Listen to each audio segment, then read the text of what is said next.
We're back again eventually at the Barbers chair after about 5 or 6 weeks off. Yeah. It's been a long January, it was a long December, but we're fairly back on the horse now and we're back with a couple of guests this morning. Boys, I'll give you the floor to introduce yourselves. So I'm Matty Henry, this is Nathan Henry, my brother, and we're founders of a coaching company called Engold Coaching. What we do is we do private training sessions, so like 1-to-1s, 2-to-1s, small group trainings, and we also have our own elite academy from 2012 to 2015. Not bad, mate. You're going alright. Yeah. By the sounds of things, obviously, talk me through the very start. So, like, where did this come from? Like, obviously, what were you actually doing before? What were you working as, or? So I was playing for Lauren.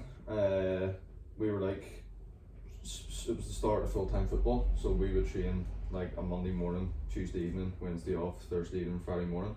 So then in between that, I was like working for the council, like cutting grass, Yeah. just to get some extra money on top of it. Fair play. And what were you? I was just in university, What were you doing? You know, sports studies. Yeah. So that kind of gave me a good pathway into coaching, realising that that's what I wanted to do, is start coaching. class. And then, so where then did Engold Coaching actually come from? Obviously, you're out cutting the grass. You're doing your uni work. How does that conversation then come about of you like having this? Well, I think it all started over lockdown. So obviously lockdown stopped everything, playing football, working as well. So me and Matthew said to each other that we wanted to stay sharp over lockdown playing football. So we went down, started doing a few 1-to-1 sessions ourselves, taking each other. Nice. And from that we thought, this is class, this is the best training we've ever had. So we did that the whole lockdown, came back to football and we felt so sharp. Whose training was the best? Probably has the start. I'd say mine. I had to teach them things at the start, like even. You see if I'm being honest, like I didn't think I wanted to do coaching, like whenever I was, younger and stuff. Yeah. And even in school, I was like, I went to do a degree in business studies, and then while I was doing that, I went to a summer scheme for the council, like taking them for football. Right. And then I was like, "Flip, I actually really like this, And then I was a bit raging because I already chose business studies. But obviously, I sort of knew I always wanted to do something like run my own business. But then he always wanted to do the coaching, and I'd always said, I don't know. But then after did that summer scheme for the council, I was like, flip, I'm on board. And then when we went down to Sandy Bay, I wasn't that great at the start. Like I was a YouTube guy, you know what I mean, finding all the girls on YouTube and stuff. He was making his own girls and that, and then I was like, obviously, because we're brothers, there's sort of an element of competitiveness where I was like, flip, his sessions are far better than mine. I got my game here. But it's quite strange that, because obviously like you like had played in the and stuff, you would have seen like very good drills and very good coaches and stuff, and you like were more so like you weren't obviously up at Lauren or whatever, amateur league kind of thing, but you were better at the coaching side of things. I think it was just a big experience, because from a young age, like 16, 17, I started coaching at Lauren local club, and just through then just gained loads of experience, and that it helps, like it really does, the experience side of coaching. And as Matthew said there, he was just maybe a bit inexperienced on that side of it. Nice. It's more like being vocal. Say like I could set up a drill, but it's more like the communicating it across, like what way to do it, and then say if he was doing it, I was just standing, like maybe passing the ball, saying nothing. Whereas obviously you sort of have to like push the tempo of the sessions a wee bit more. Yeah. But then as well, like see you're sitting there working under like good coaches and good trainings and all. Like when you're playing and not worrying about coaching, I don't know about you, but I generally take much of it in. Yeah. Whereas see now, because I do coach, I'll be doing training sessions, club mat now, and I'll be going, oh yeah, I know this drill, like even a set up, or like, oh I do this for this drill, do you know what I mean? And you sort of looking at that side of things a wee bit more. Whereas previously I wouldn't really have done it, I've just done trainings, not really thought much about it, That's it, mate. Just have to dive in there and then just get better at it as you go along, isn't it? Really, like. Yeah. But in terms of starting Engold, then, so we obviously done the 1-to-1s ourselves, and then we kind of talked, and we realised there was a massive gap in Northern Ireland in terms of extra training sessions. Because compared to kids in England, you think of at similar age, they're getting near 5 times the amount of training as kids in Northern Ireland. The academy setups are just completely different. So we just went for it. We just started doing a few sessions. We originally started in Lauren, that's where we're from. just a council pitch, grass, not the best pitch like, Class. but it was a Yeah. start like, and then What have you done here? Like sort of start up a social media page, basically. yeah, well we started What the start of the social media page and all as well straight away. Facebook first, wasn't it? Facebook, and then we went on to the Instagram, and then obviously worked into TikTok as well. But like everything, it was a start, but it wasn't the best. But we've kind of developed over time, and now we're at Green Island Football Club. They're 3G pitch, and yeah, we're doing about 60-70 sessions a week, 1-to-1s. See sorry. See, just to go back to like the lockdown sort of thing. Everybody that we've had on so far has used the lockdown as like ammunition. Yeah, do you know what I mean? Like actually they've went right.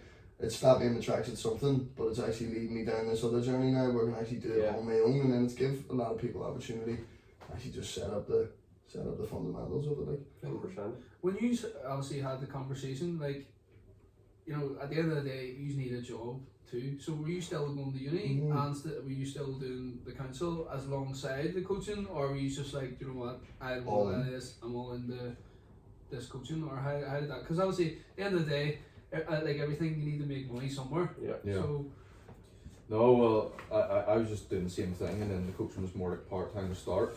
Because at the start, like, I don't know what it was like whenever you started this, but like it was hard to get people in. Do you know what I mean? Like we were like looking at prices of other people, going cheaper than them, just trying to get people in the door, like texting. Because we had previously coached at Larnius as well. He coached really. I just really just picked up the cones and that. You know what I mean? carried water. Yeah. But we were like, just having to text parents, saying like we're starting these sessions, like would you fancy it? It's this much, texting what like your mates, you fancy coming down doing sessions. It was really hard to get people down at the start, wasn't it? Yeah, it was. Because obviously you're not established, and then one-to-one training still at the minute I think is it's getting more. There's more people starting it, but at that time, I mean, wasn't really heard of. Do you know what I mean? There was maybe who would have been doing it at that stage. I think there's Rory Hale was doing it. Rory was doing it. I've seen his. He had started kind of similar time around us. But like you're sort of texting parents, and they're just sort of like going like, "Well, what's that? I don't really know much about it," Yeah. So it was hard at the start. So see for Angle, do you have to be in? Does your kid have to be playing for a club to actually go to Angle, or can you just go to Angle without actually being at a club? No, for anybody like. Yeah. I mean, the good thing about one-to-one sessions is you can make them really specific. Yeah. So Because I've got two boys, like, do you know what I mean? Yeah. And then I took my wee lad to training sessions before, which is not. He's all game before he gets there, but then when he actually gets there, it's just the shock factor kicks in. He's just standing on the sideline, so I just gave up with it. But what I'm actually looking for, Jude, is basically that one-to-one coaching. But what sort of not put me off was just sort of, does he need to be at a club before I take him to you boys? Do you know what I mean? But obviously not then. no, I mean at the minute we've got We've had a good few. Just to get his confidence up a bit, lads. Do you Aye, know that way, like just that's- even get him onto the pitch, like. But we've had a good few players come in that haven't played for a club, and they've been with us for a few months, so then they've eventually went and found a club. Yeah. I think the good thing about the one-to-one sessions is the kids come in maybe beginners, but just by repetition Yeah, exactly. of every skill, shooting, their first touch, their passing, they develop that confidence in themselves, and then they can go and find a club, be more confident in themselves and their ability. Yeah. 100%. I think that's what the missing piece is with Jude. He just needs to just get stuck in. Yeah. But I've been trying with him for a good wee while, do you know what I mean? And then I've actually got him down to the cage, and he's just like, nah, just not having it. Do you know what I mean? Yeah. But there's another couple of kids there, in his class and stuff, which I thought would have been like the accelerator for him, like if he sees the other kids in his class playing it. But again, it just didn't work. But I'll definitely be seeing these boys with him soon, I think. Like, so I'll definitely. So see the name Angle. Obviously, we're at the start still here. You're training down in the council pitch. What do you call that pitch again down in Larne? Sandy Bay. Sandy Bay, yeah. And the sea's right there, and it's windy, and like no one really wants to train there as it is, or play there as it is. So obviously, yeah, we're down there. Then where's the talk about like, right, we need a name for our coaching? I'm not even trying to take credit for it. I came to Matthew. I will. I came to Matthew with the name, and like I said, this is at the start, so we're still trying to figure everything out. But Did you have a couple of names kind of thing, or was it just like, no, you came up with this name and that was just the name you went No, for? not really. He already had the name. It was more me. I came with the name End Goal. That was the one that stuck out to me because I just like the idea of it. Yeah. You know, it's getting kids to reach their end goal, whatever it may be. You know, It's class, to be honest. everyone has a different goal of where they want to be, but at the What's end the angle? at the end of the day, we want to help them get there, Yeah. and that's kind of where the name came from. And I think it's good, like, for what we do. Definitely. You know? Yeah. That's like us even with the Barbers tour as well. We went through a good load of names for the podcast, and then when you just like get one that hit, you're like, right, just stop here, that's it, done. Like, There's no point in even searching anymore. Definitely took me a bit of time to get there, but I can't even remember the other ones. I can't remember them now, but Really. And then he gave me that exact same pitch as well, boys. And then that's whenever I agreed. And you are obviously just solely 50-50 kind of split. Yeah. Yeah. And it just started off used to, and then you were doing more so one-to-ones at the start. There was no group sessions going on, is that right? No, we just started one-to-one sessions at the very start. And at the very start, like roughly say a week, how many people would you have had in, say, for one-to-ones?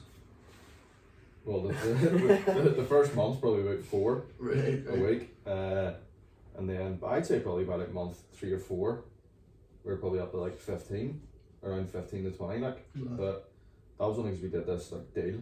Yeah. Yeah, we did like a highly discounted deal, like Yeah. on like say a pack of 4 sessions. We're almost losing money on it. That's to the get idea, people in the door, like, yeah. but you know, it did boost us a good bit, as Matthew said there. We got up to about 15 kids after the first couple of months. I actually seen a video, you know, just as you said about the angle and stuff on, I think it was your TikTok, and the young lad had been going like right from the very start at Sandy Bay, and then like right through, like, you know, seeing his progression of like going through and like, you know, different passing drills and stuff, and his technique and stuff, and then he got the Green Island, and he was so much better. Really good. Like, and they've done really well that video, didn't they? Do you know what Yeah. I'm talking about? Yeah, I know what you're talking about. And my views, that got a good look, didn't it? Good couple thousand, like that. Right. No, yeah, no, I think he's doing really, really well. So obviously done the one-to-ones. Where does then the group come into that? Did you have like sort of a plan? At the start, probably not. No, at the start we just had in our head one-to-ones. But obviously, like the more you do, you know, things happen from a business point of view, and you have to start looking at it. You know, at the start was more just like we want kids in, we want to train them, but then you want, because it's something we want to do full time. So you have to sort of look at it from a business point of view, whereas one-to-ones we were doing it was just pay per session, wasn't it?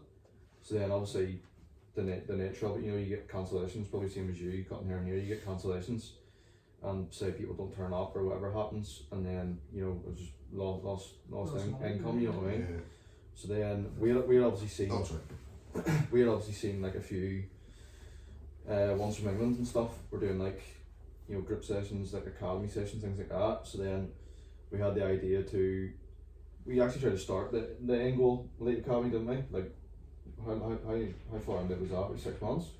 Yeah, We're 6 months. 6 months into it, and we tried to start it at 2008 age group, Okay. because we would have known quite a few players in that age group.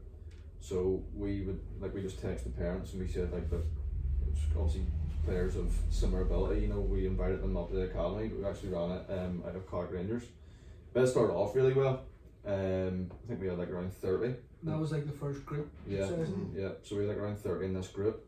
And we ran it. First month it was really good. Second month, a few numbers started to drop off. Third month, dropping off, you know, and then we couldn't really work out like why is it dropping off? Like we're putting on good sessions here and things. Then on reflection for that, it was because you're not playing any matches with them, you know, and kids won't play matches, you know what I mean? So I think that helped us, that early on mistake, because we eventually had to stop it because the numbers get so low. But that early on mistake probably helped us with our academy we have now, because the kids are in and then we play matches with them every 4 to 6 weeks. Because obviously you think if you're a kid, Yeah. like, you know, they want to play matches, you know, Yeah. they need to play matches. It's like PE in school, remember? Yeah. Literally the teachers used to make a run or something like, mate, we actually want to put the jumpers down here and actually make a few goal Yeah. posts here. But you know, no, literally, like, Yeah, man. It's like, yeah. we literally just kick the ball about here. Yeah. This is sick. But like obviously from a coaching point of view, you're thinking you want to put on good sessions and develop them, Yeah. but they still need to have that element of fun and, you know, enjoyment, and go and test obviously what you're showing them in the sessions, you know, in games. So maybe Again, that's just a repetition of it, isn't it, too? Like, do you know what I mean? Just get it started and then see where you're going wrong. Well, not going wrong, but just see where the drop off is happening. Yeah. And then just see if you can obviously get it back up a way. Yeah, no. So that early mistake probably helped us make a far better academy this time around doing it, you know. I think the good thing with our academies as well is like a lot of the players that come in for our one-to-ones now, they would also do our academy sessions, and as Matthew said, they're working on the skills in the one-to-one that they're practicing, and then they're bringing it into like a game situation so they can start to practice and use it in games. Just kind of develop them all around there, you know, one-to-ones and then games as well. So you started the first group session in 2008, sort of age group, and obviously it didn't go too well. Well, did at the start and then it sort of dropped off. Was there a time where you were probably thinking, I don't think group sessions is the way forward? Yeah. Or did you just go, you know what, we'll just go again, or what, how did that go? No, we definitely thought, just after it failed and, you know, we had stopped it, we thought like, group sessions are too hard to manage. There's too many things can go wrong. You know, one or two kids can maybe drop the tempo for the rest of, and it's just really difficult to manage. So after we thought, we'll just stick at the one-to-ones, that's what we know. We're kind of comfortable doing that. The groups were more of a risk for us because we didn't really have as much experience in doing it. So I'd say for a good few months after, we didn't really want to do any group sessions, you know. Probably a bit deflated after. Yeah. Because we sort of look at ourselves, you know, and you're thinking, oh, why did that not work? Why did it go wrong? Do you know what I mean? Because you think you're doing a good job, then obviously something's wrong if the numbers are dropping off, you know? Yeah. But then as we kind of thought about it, as Matthew said, we kind of learned from our mistakes the first time. So we didn't play any matches with that first academy team. It was just training, you know, so they were only really training, they weren't using it in match scenarios. Yeah. But the more we talked about it then, we thought, we'll go for it again, Green Island there, and then that's where we've created 5 academy teams at the moment. So you're Sandy Bay, then went to Carrick. He's got a relationship with Carrick on their pitch, and then obviously that sort of didn't really work out. So then the next option was, well, where do we go now? And he's obviously got Green Island. So yeah, how did that kind of come about? Well, I think firstly, in Northern Ireland, there's not many good 3G facilities, as you know yourselves. I agree, yeah. Like compared to other countries, we're seriously lacking in those types of pitches. So getting better though, no? We are getting a bit better, yeah, but there's still a real lack of good facilities over here for sports. So with Green Island, I had actually went to school. I had done a football scholarship, and my teacher he's involved in Green Island, and I got in contact with him, told him what we wanted to do up there, and we started up there doing one-to-one sessions just, and then we've slowly built, and we've been using it ever since. Now who was that? Mark Gamble. Shout out Mark Gamble. No, Mark was very supportive and getting us up there at the start. Yeah. We had a few meetings with him at the start just to kind of talk about what we wanted to do up there, and he got on board. And as well, Green Island have an unreal youth setup. You know, I think it's one of the best in the country in terms of the way they're coaching and all. So it was good to get involved up there. I would actually cut a few of the wee Green Island youth down in Woodford, like. Yeah. Kirby's wee lab and stuff. Yeah, Kirby's really affiliated with it. Alan Kirby. So it's fantastic. I hear about Green Island a lot, like, and apparently it is very good. Like, it is. Yeah. Yeah, so you've got Green Island now, and we're still sort of persevering then with the group sessions. So where was the next step for the group sessions? Well, I think we sort of moved away from the big group sessions, and we sort of the idea to offer like small group training sessions. So that was like probably like players, you know, between 4 and like max 8 to 10 players, you know. I think for us, because obviously the one-to-ones are probably like the pricier option, we want to have a few different options for players to come in and train, because obviously, you know, it's not as accessible to everybody, you know. So we sort of looked at what we were doing, and we were like, we need to be offering 2-to-1 sessions, you know, obviously cheaper than 1-to-1s, and then offer the group sessions, probably the cheapest one to do. Just as well to try and get more people in. What is the kind of price range there from, like, you know, if someone wants to come and do a one-to-one, or someone wants to do a group session, or what's the kind of pricing range? Does it depend on like the weeks that you're wanting to go for? So the way we run ours, so obviously at the start we talked about we were doing it per session. Yep. Now just because obviously now we've got coaches to pay, and we've got, you know, pitch facilities to pay, and your regular bills there. So we changed our bookings. So the way we do it is we do block bookings, 4 sessions. To be honest, as well, one-to-one training is probably a type of training players need to commit to. You know, it's not a case of me personally. I don't think players can come in and do 1 session, 2 sessions, miss 3 weeks, come back, do a session. Do you know what I mean? It needs to be regular. They need to be repeating it every week. They need to be hearing it every week. So that's why we offer it in block bookings. So at the minute, 1-to-1 sessions for 4 sessions is 120 for 4. Mm-hmm. But we would do ours differently. The other ones. So the guys who come in, we obviously communicate with the parent first of all for 1-to-ones. Make it really specific areas that the player wants to work on, and then at the end of that block, the parent then gets a feedback sheet from the coach that's taking them, and they'll say, these are the areas we worked on over the 4 weeks. This is what he's done well at. He or she's done well at, and then this is the areas he needs to improve on going forward. Just so the parents on the same page too, because good breakdown. Like a lot of parents want to take their kids out themselves and do a wee bit themselves. So obviously, if they're getting feedback from us saying they need to work on X, Y, and what Z, the right points are. they can go and do it too. Obviously, the kids as well. If they're aware of it themselves, they'll know themselves. In their own training, even the club training, they know what they need to work on too. 2-to-1 sessions at the minute, it's £80 per player. So again, slightly cheaper. That's obviously a 2-to-1 session. We try and make those as specific as we can, but it's difficult. Say you have 2 players wanting to work on different things. We try and just find the middle ground there and make the sessions, you know, they benefit both players. And are these long sessions then? Yeah, as well? they're all 1 hour sessions. Yeah. Obviously at the start as well, we do like an initial chat with the parent too, like just so, because I think probably it stems from the parents, no, that's Yeah. what I mean. You really want the parent on board first. Yeah. Do you know what I mean? Because the parent's not going to be on board if they're not going to think that the kid is going to go somewhere, or they're really dedicated to it. Probably like, I think the most frustrating thing for us is we coach these players, but we never get to see them playing games. You'll actually see yourself, because obviously if we're coaching a player, we could go and see him and we could have our own opinion on what they need to work on. So we do rely on parents heavily, like to sort of tell us what the players need to work on.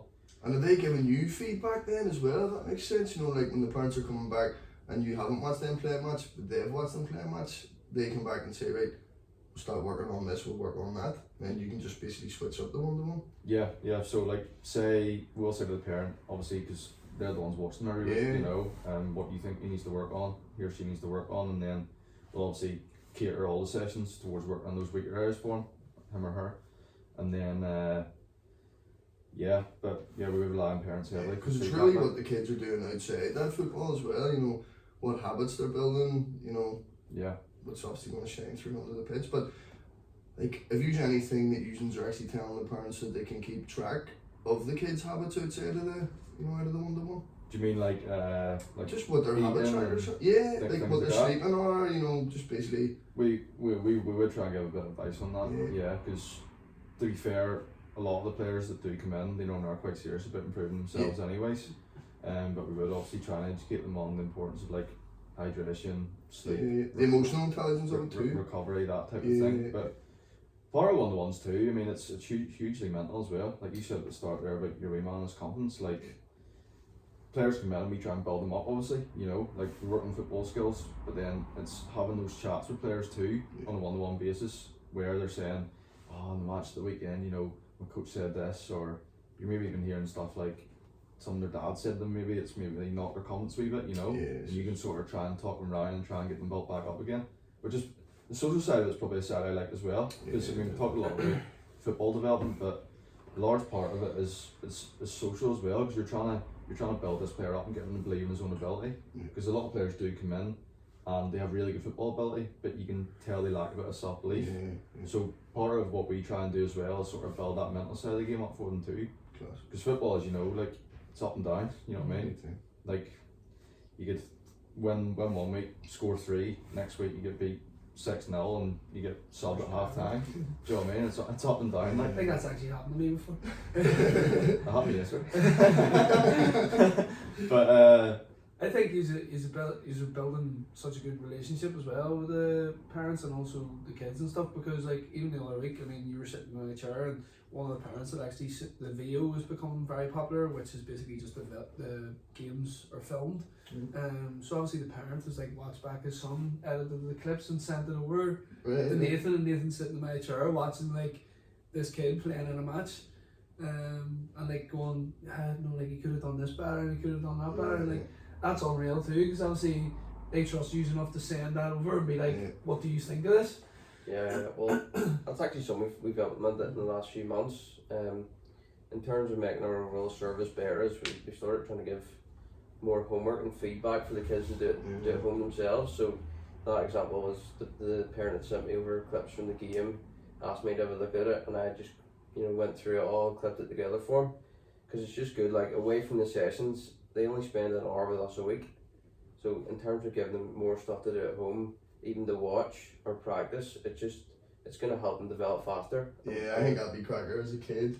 Someone's clipped out all your best bits Even- from the match, and even then if- sort of. Even if it's like a wee video for them to watch, or Yeah. like a drill they can do at home, Yeah. we've started trying to implement that more into our sessions, just to try and develop them a wee bit faster and get their confidence a wee bit better as well, Okay. See another thing as well, not to go back on the habit trackers and stuff, but next Wednesday here, a good friend of mine, his app actually launches. It's actually called Head Coach. It's basically, it's targeted at people who basically just like yourselves are setting targets for themselves, setting targets for young kids. The basically thing is what you're doing outside of the football or the boxing or the barbering. You see, what are you doing with your habits? I.e. the sleeping, the eating, just making yourself feel a bit better, because obviously then it's gonna shine through obviously on what you're doing. Yeah. But I'm gonna keep us in the loop about that. There, it launches next Wednesday, because it's something that you could even push to the parents to basically say to them, right, you can download Head Coach, and then when you aren't with us, you can fill in these habit trackers. Then they can maybe show you basically what the kid is doing outside of the football. Yeah. To just be more consistent. Do you know what I mean? So it's basically keeping a track of outside life, then you're keeping a track of on the pitch, and obviously the parents are keeping a track on basically all of it. Do you know what I mean? But it is definitely it's launching here next Wednesday, and there'll definitely be more information on it, but I think it'll definitely suit you as a good wee bit as well. Yeah, that'll be right. Big too. So I would say got the Green Island. You have the 1-to-1 coaching still going on. You've got 2-to-1s, and then is there more groups than that? Just the small group training sessions at that point. And the small group sessions is many in that. 4 to 6 players. 4 to 6, and obviously then you've still got used to at this stage, and then when was the stage where you obviously added on then the first coach? Well, that was shortly after we got the Green Island, because it was me and Matthew at the start. We were just doing our 1-to-1s, the 2-to-1s groups, and we were getting more and more busy. Like I said, Green Island's a great setup. The youth players there are fantastic. The coaches, I think, are great as well. So the more they kind of seen us training, the more players were wanting to do sessions with us, and slowly over time we got busier and busier and busier, and we kind of had to look and go, we need someone else in here. We're getting so busy that me and Matthew physically couldn't take. That's actually class. So you actually had to hire somebody then. Yeah, because we were getting so busy and more players wanted to in with us, we looked at getting another coach in, and then that's when we got our first coach in, was Scott. I contacted him through Mark Gamble. He had recommended him. He had done the football scholarship thing I had done a few years ago as well, so we got Scott in at the start. He was our first coach, and he's fantastic. He's still with you now? Yeah, he's still with us now. Shout out Scott. Yeah. How many coaches have you actually got then, lads, or is it just the one? No, at the moment we've got around four or five coaches. Okay. Maybe on every day, and then probably about 3 here, just more like casual. Right. For taking off a wee bit then as well. But So I'd say first coach then, Scott comes in, and then what's he doing? Is he taking 1-to-1s as well, or is he groups, or what? He's doing everything. Just everything as well? Obviously, he didn't come in just bang straight away. We come in, did about a month just watching, jumping in and out of sessions with us, watching them. Class. And obviously, going to Green Island adds a bit of professionalism and stuff into things, and then obviously you've got your own gear as well. So did you have that at the start as well, or like how did you just get on that there kind of thing? So the gear side of things changed a bit. So at the start, Sandy Bay days, it was literally like a Sports Direct Nike Academy tracksuit. And then we just took it to a local embroidery place, got a badge whacked on it. Oh, okay. After that, do you know Jamie Crum? Yes. Yeah, Manny's brother, yeah. He was doing the 51 equivalent at that point. Yeah. So then he was in my class for my degree. So seeing he was doing that, contacted him, and then he was doing our gear for a bit. So we were wearing 51 branded gear, and then after that we went Macron. AVIC. Oh, AVEC. We went AVEC then, but none of it was really. And probably Night Gear was the best, wasn't it? And then Bit of trial and error yeah, there. and then we went. Did we go Macron too? Yeah, we went Macron. We went Macron, but the Macron was a bit pricey, so then we moved on to Puma. So now everyone's Puma. I'm a bit OCD with that type of thing. Yeah. I didn't like the way we had Nike footballs and AVEC gear and all. Yeah. Did my head in. So now Again, that bit of professionalism, you know, like having everything Puma, having like even down to the footballs and all. Like I think that like speaks volumes, you know, rather than like as you say, if you're wearing Nike and then Puma, it's like all a bit disjointed kind of thing. yeah, I like everyone down to even the ball bags with Puma. Do you know what I mean? That. Yeah. I always think like, say, do you ever watch like inside training videos and stuff on YouTube? Like, say you see it on professional teams, like everyone's the one brand, you know, I think it looks way better as you say. 100%. So group sessions starting to go well. We've added one coach. Then the 2, 3, 4 coaches come on very quickly. Isn't that? The next coach we got was Carson. Okay. So I see a lot of him for the show. Carson. Yeah, Carson's great. Like he's fantastic with the kids and all. So we got him in next, and then it was kind of us four. We're doing it for a good few months, and then we looked at getting a few more coaches in again because, like I said, we're just getting busier and busier and busier. So then we kind of looked at getting a few other coaches in the end, but It's going to be exciting times there as well, boys. it was like I think going up the Green Islands really helped us massively, because obviously doing it Sandy Bay is just not many kids want to come down. As you said, it's beside the sea. It's always windy.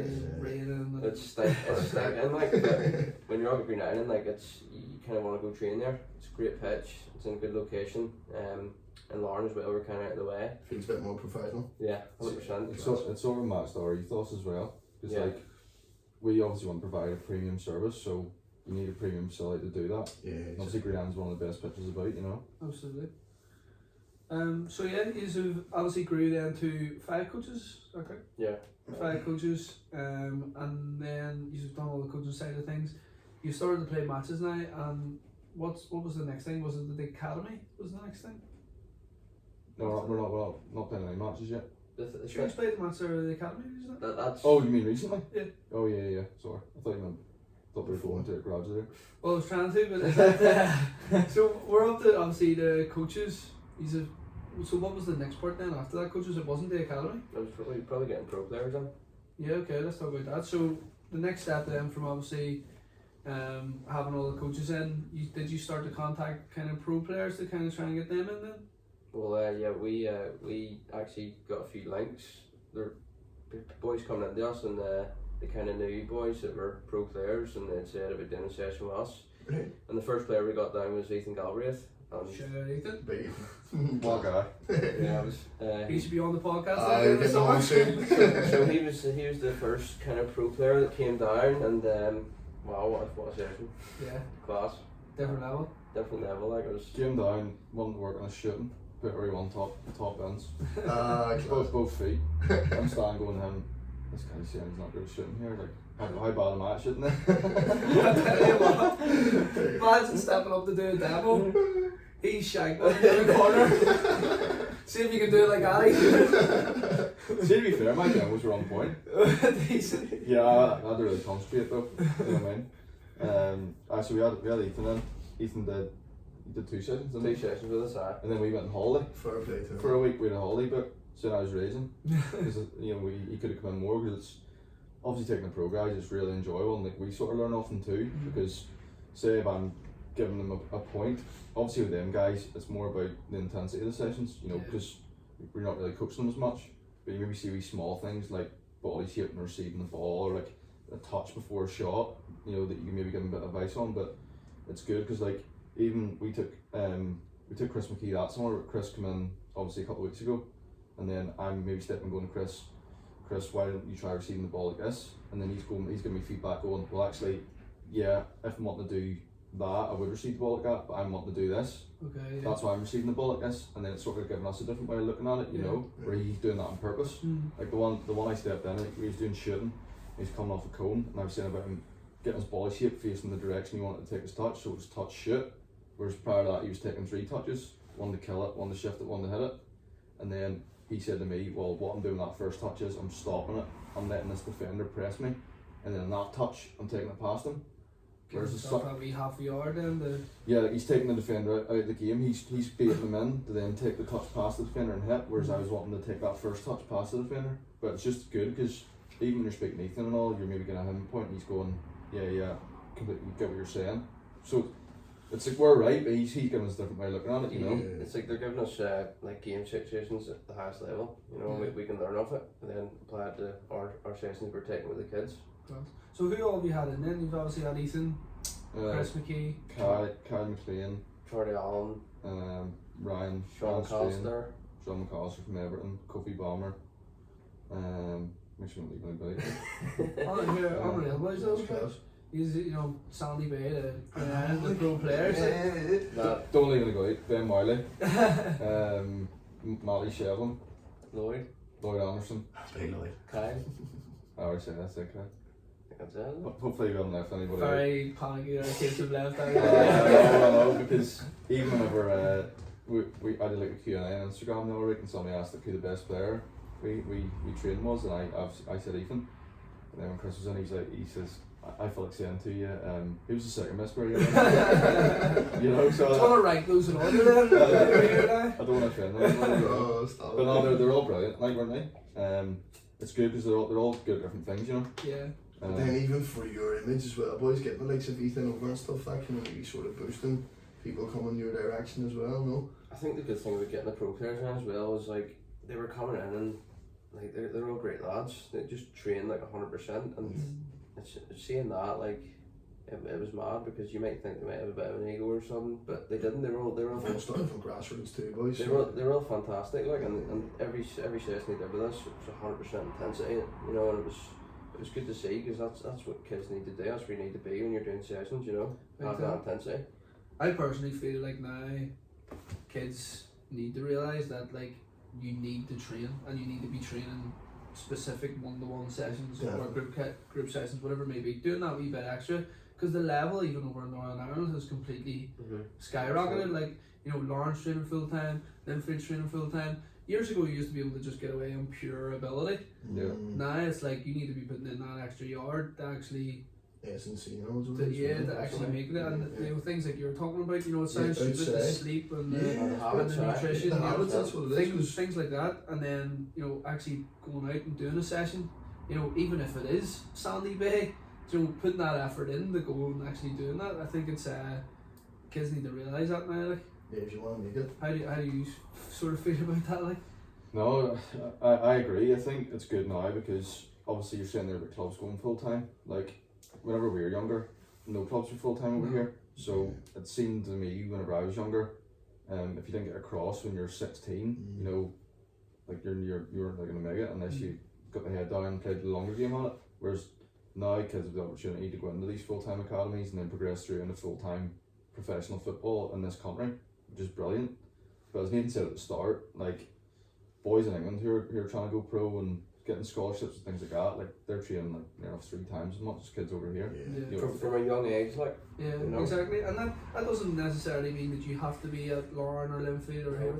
Like, you know, if you're at a smaller amateur league club and they're training youth boys, you know, maybe 2 sessions a week or 1 session a week on top of their own training, like that's only going to help you progress. And as you say, mate, you know, you don't have to go right away at 16.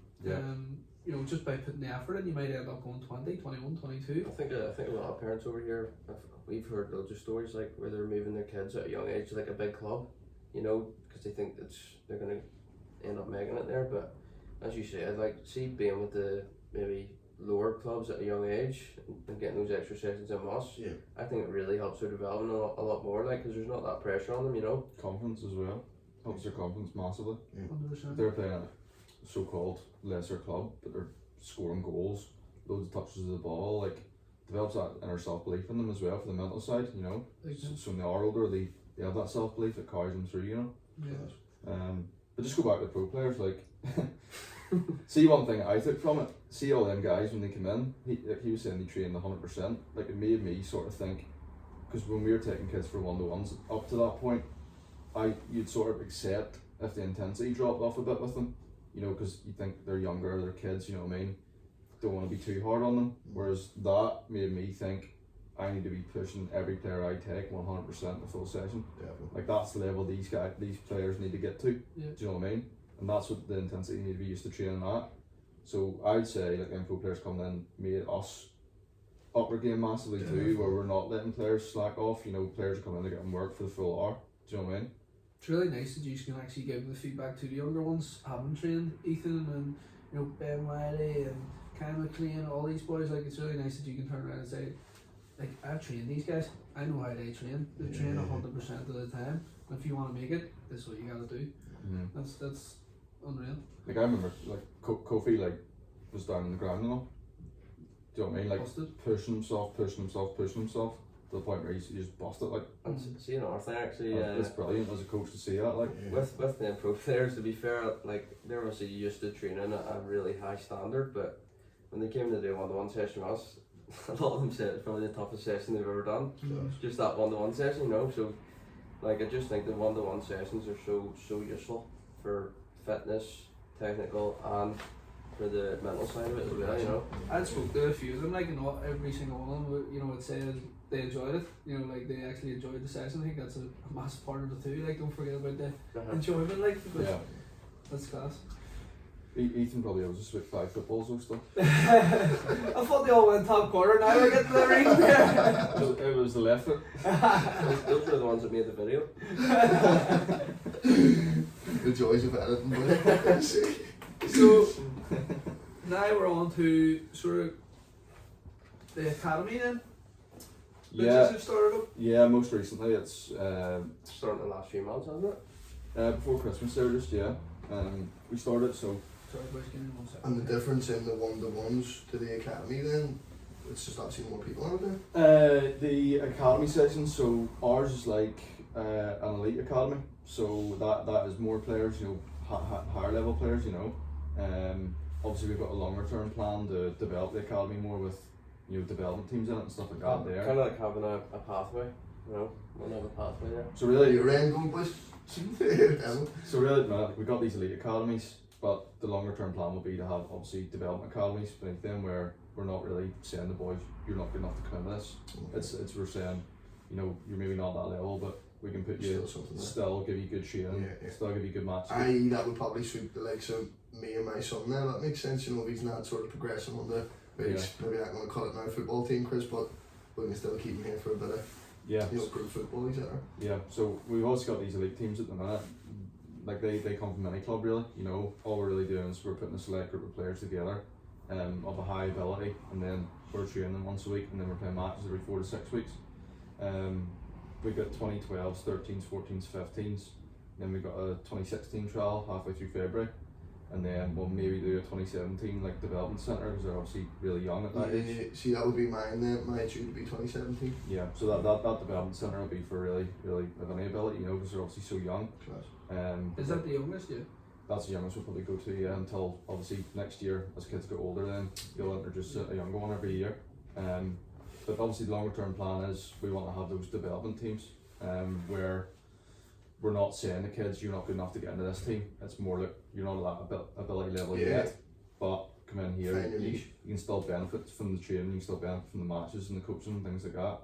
But we're also taking the 2012 team to Barcelona here in October as well. They're going to play in Barcelona Cup against teams from all over Europe, obviously. Class. That's fantastic. So I'm taking them at the minute. That's a proper academy, taking boys away to Barcelona, So the plan with the trips as well, obviously we haven't taken any teams away on trips so far, so we're sort of using the 2012s to go away, get a feel for how to book everything, how everything works. Obviously, and then the plan will be then to try and take those younger age groups away to tournaments in Europe as well, because it's a good experience for them as well, and I remember me playing, in wee tournaments, you're staying away from home and hotels and stuff with all the boys and stuff in the team, it's things that stay with you forever, regardless of how you do in tournaments. And then you make friends with boys, for life, They were the best, going away, I remember even tournaments over here, Foil Cup and Milk Cup and then going away, I think we went to Portugal or something, but them things, they last a lifetime. That's basically how we knew each other from the start, was the football really, Yeah, I think I was always beating you on that, yeah. I'm sure you were trophy captain. I'll bring my cup now next time. Oh, stop. Sit here with it on. Boys hammer me with that, you know what? What was that? You want a World Cup, what happened? Let's see. What my needs are for the kid, if that makes sense. Yeah, like yeah, basically, so- if it's for more fun based, if it's more What's like I'm the not actually what's the pushing in. form called? Like a consultation? An inquiry form. What's it called though? A consultation form. Yeah, so you fill out a consultation form and then you would detail everything you want to get out of training with us, any areas you want to work on with your son, Yeah. and then me or Matthew would get back to you via phone call. So we would go through on the phone and just talk about all our process, All the right, discount prices. prices, session availability, and most importantly the goals you want to get out of training with us, just so that way we can make it clear to whoever's taking them, like whatever coach is So taking many them. arrives, basically, we're just on the Yeah. same page. It's all specific to what you want to get out of training with us, you know. And where is that based then, boys? Are you actually in a set location for the training then? Yeah, Which all is at Green Island? all at Green Island, KJ. And what days and stuff is that on then as well? Monday, Tuesday, Thursday, 4:30 to 5:30. Sunday, 3 to 4, 4 to 5. Okay. For the 1-to-1s, 2-to-1s. See, just in terms of actually paying for the thing as well. So, for example, Chris brings his wee man down. Does he just pay on the day of the session, or how does that kind of work? We would try and get all our payments. We actually have a payment system now. We use Team Fee Pay. Okay. So you would sign up for that before the session, and then it would collect it. So it's all paid for by the time you turn up the session, you know. It's kind of like direct out kind of thing. Yeah. Brilliant. That's very good. Very good. Just so that way the payment's done and you don't have to worry about it, you know. Yeah, so you pay for 4 sessions up front. And that's 4 weeks. 4 weeks. One session a week, yeah, and then that's it. Aye, the Sundays would definitely suit me, boys, to be honest. No doubt, like. Definitely get on down on the Sunday. I'll do that. Must have been a good sales pitch today, was it? You never know who'll come your way now, that's it. No, happy days. No class. So what is the end goal for you? What's the long term plan then? I think he's touched on it before, but what is it? So obviously we want to be providing the best service for private training in the company as an overall. In terms of plan, obviously said there, we're doing the 1-to-1s, we're doing 2-to-1s, we're doing small groups, we're doing elite academy. We ideally like to get a development academy on the go too, just so we're not excluding any kids. You know, we're working with kids of all abilities still. You know, Just to maybe get that tier sort of process, if that makes sense. You know, like just get that level. Do you know what I mean? So you can actually like direct what kids are at the higher level and keep them at the higher level, and then yeah, do you know what I mean? If somebody's not really cutting it too much, you can actually just bring them down a wee bit. yeah, because I think with regards to that, like a lot of parents take it personally, maybe. Because they always want the kid to be at the top. Yeah, you know what I mean? whereas we see it as, you know, if there's maybe a kid that's in the elite academy, you know, it's not really fair on them because they're not getting as many touches of the ball. They're maybe losing confidence actually by being in that group That's what I'm thinking. if the ability level's too high for them. Yeah. So we would see it as more benefiting the player. That's the way we look at it. Of we can give them that option of coming down, and then obviously if they're working at their own ability level, they perform better in the sessions. You know what I mean? They'll gain confidence. They should get more touches on the ball. So that's sort of an area where we don't want parents to really take it as personal. It's kind of like the club situation. Like, so let's say you moved to like a Linfield, you know, and then you're there for a few years. Maybe you're not confident enough, and then you lose confidence and end up dropping down. Like, we want to have it where the elite academy's that standard, and then the development academy. But at the end of the day, they're playing at their level. Yeah. That they're at the moment. Mm-hmm. Who knows, in a few years of training they could get up the next level, you know. But I think it's important That gives them something to aim as for. as Matthew said, it's important you don't play like above or below your level. You want to be competitive and still develop. So I think having those two phases would be good for that as well. I think another thing we've talked about for the past few months as well is we want to try and go more online stuff, like an app. So we've talked about starting to try and develop our own app for the coaching. That kind of came from, like I said, with the homework stuff. More for kids to do at home, because we get a lot of inquiries at the moment. Kids that are far away from us can't make it to our Green Island sessions. So That's a big thing. Like we've had loads of parents over the past few months where we got back to them. They said it's just too far away. They can't get there. Yeah. So I think the next step for us would be trying to take advantage of that and go more online in the app as well. Is there a potential to try and maybe get in different locations across the country, or is that too far away? Or I think the big thing with us is we're a service. We're obviously a service, so we have to give up our time to be there and deliver the session. Stretch the resources Like, a bit. yeah. Like, And traveling all about different locations, it would be kind of difficult for us.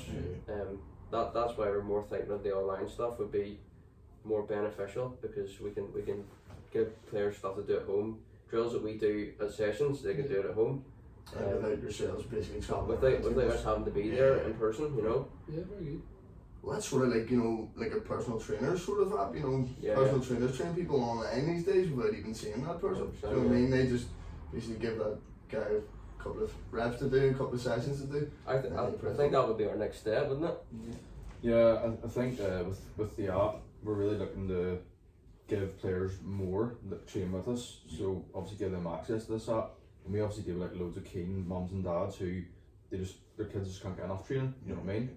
So with this app, it's going to be a training app where there's going to be drills broken down into categories. So say like passing, receiving, agility, shooting. It's all broken down. And then the way we want to do it is, we've been doing it over the last couple of months. We record ourselves how the drill's set up, what equipment you need, run through it, how it works, and then sort of common mistakes that we've experienced working with players. So if the parents then taking the kid through the drill, they obviously can then look out for these points that we've highlighted, in the video. And as Nathan says, obviously for players further afield too. But we just really to give parents another tool to really work with their kids away from us. See, as well, that definitely reminds me of that head coach app that my friend is, like, it's launching next Wednesday. It's to give the parents accountability of what the kids are doing outside of the football or outside of the sport that they're trying to get into, which is a big part of it in my opinion. Do you know what I mean? But it sort of definitely resonates with the both. You know what I mean?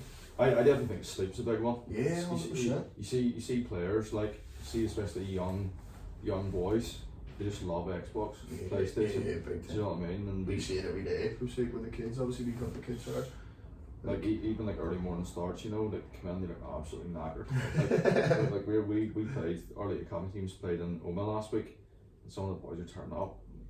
Their eyes are barely open. I'm tired, mate. You up late last night? No. What time are you up to? 12:30, and then maybe up at 7:30 to get home, which isn't enough sleep, 12:30 is the next day, you're into that day. Yeah. But that's seen as a normal time to go to bed now, I would always try and get 8 hours, and I definitely know whenever I don't, I feel it like. You feel it, yeah. That's the difference though, in like sort of keeping track of the habit, and that's what my friend is all about, because he wants somebody to basically be tracking their habits every single day, and say do that consistently for like a month, say even, and then say the next month purposely sort of fall off the habits a wee bit, to actually see the comparison of when you're on top of everything to when you're sort of slacking a wee bit. Then do the next month of basically you haven't gave up, but you're just not on par with the first month. So you actually see what the benefits are of actually sleeping well, eating well, feeling well. And then you see the middle scenario of maybe I've stayed up two late nights this week, I've skipped a couple of meals, so you're starting to slip down a wee bit. And then on the third scenario, you basically just now blew up, basically. So you have that comparison of saying, fuck, when I'm actually on top of these tracking habits, this is when I'm actually at my best. Yeah. So let's now stick with this, and then it's going to be the best version of me. But unless you're actually keeping track of that, you're never really going to know, you know what I mean, what is benefiting you and what's not, do you know what I mean? Yeah. I think that's what separates when you're not going to make it, or if you are going to make it, do you know what I mean? I think that's the biggest thing of it, just imagine. Definitely. No, I think that app sounds really good. Big time of it. It's out, as I say, next Wednesday. And yeah, we're going to get Buddy on and stuff onto the podcast actually to talk about it more. But he has a boy there. He's the head emotional developer at the Kansas City Chiefs. So he's actually doing his live launch for him next Wednesday. and the Kansas City Chiefs are actually in the Super Bowl final at the minute. So like, there's big buzz around this at the minute. So yeah, just keep the eyes peeled for it, boys, because it could be something that you could actually push to the parents, to push to the kids, and then it's actually going to benefit end goal at the end of it. Do you know what I mean? Not anymore. I'm a 49ers fan. Serious? We've been keeping track of this American football night specifically just because this boy's on board with the head coach app. Do you know what I mean? So we're all feeling like we're Kansas City Chiefs fans at the minute, but we love the NFL. Like, yeah, it's great. I love to go and watch a live game. Yeah, over at Wembley or something, mate. You know, it's because they're all like, it's just so athletic. You know, it's just so athletic. Yeah, and you know, on the exactly. TV, obviously, it's a bit slower. Yeah, I love to just see it like Yeah. live, see how fast it would be like. Bosses running at each other, mate. Is there anything you boys No, want to yeah. add to the end of this podcast for end goal coaching? We just haven't spoken. No, as long as our people know where to find us, boys, basically that's happy enough. As long as we've got that information out there for us. All abilities, really. Yeah, all abilities. I mean, the good thing, as I said before, about the one-to-ones, it's all specific. Yeah. And the age range? 6 up. 6. Yeah, 6 up. Well, lads, thanks very much. It was an absolute pleasure to have you on. Big thing. Yes, thanks Cheers, for having thank us. I think yous are doing unbelievable, and yeah, shout out end goal coaching. Big thing. Cheers. Talk sponsorship, Barcelona Cup. There we go. What, Dean Sandals? Yeah. There's always something in there. Sure. No, thanks for having us on. Yeah, It's cheers. All day long. been enjoyable. Boys, what we've been doing as well, obviously with the people we've had on so far as well, we'd obviously like to see what they're doing in 12 months time. So it's not the first time. Hopefully you'll be on. We'll get you on again maybe in 12 months and see how end goal is progressing. And a free haircut. Hey. That's on Sunday night. Wow. Specifics, if you could just end it for us, boys. If there's parents out there that are already in the academy, already bringing their kid to you boys for a one-to-one, what's the advice for the parent to just basically keep the kid on the straight and narrow and see what the future holds for that kid? I would just say ensure that their child's committing. I mean, there's no quick fix. You know what I mean? Like, to be successful in football and in life, it's very up and down, and it's working through the lows and enjoying the highs. So I would say just try and keep them committed to whatever they're doing, you know, over the longer term. Yeah. Because it'll teach them good life skills like persistence. Do you know what I mean? Stay consistent. Stay consistent. Stay consistent. I think that would be mine as well. Consistency is key with everything. You know, everything you do, you have to be consistent at it. And it's the same with our training. The more consistent the player turns up, the more benefits it holds for them. My question, we'll do a fun question. So, obviously you offer one-to-ones. Who would be the best person to get on a one-to-one? Like, who would be your most favourite person to get on? Yeah, who would Professional or whoever? Anybody? Yeah. Oh. I mean, I'd have to go with Messi. Yeah? Messi, I grew up watching Messi. And what would you do with Messi? Well, I'd have to bring a translator, like, but what would he need to work on? shoot him. It's right foot. Yeah. Fair enough. Him. Mine would probably be Douglas Luiz. What? Yeah, because I'm an Aston Villa fan, and I just think he's a techie player. You know what I mean? I think if I got him down, just watch him do drills would just be lovely for me. Like. That was a bit of a curveball for me. No, I don't want to play it safe. I could have went with like Ronaldo or whoever. Yeah. Do you know what I mean? But I just, It'd be good for And what would Douglas Luiz work on with you with me, in his one-to-one session? well, I just make him work on pings, driven passes, because he's good at it. I just love to see him do it live. Okay, so not really to work on, just I want to see you pass the ball. To be fair, probably shouldn't actually. Okay. just for the TikTok. Lads, again, pleasure, good crack, enjoyable. Thanks very much. No problem. Cheers for having us. Thanks for having us. Thank you. Cheers. Thank you. Legend, bro. Legend. Love it, lads. Very good.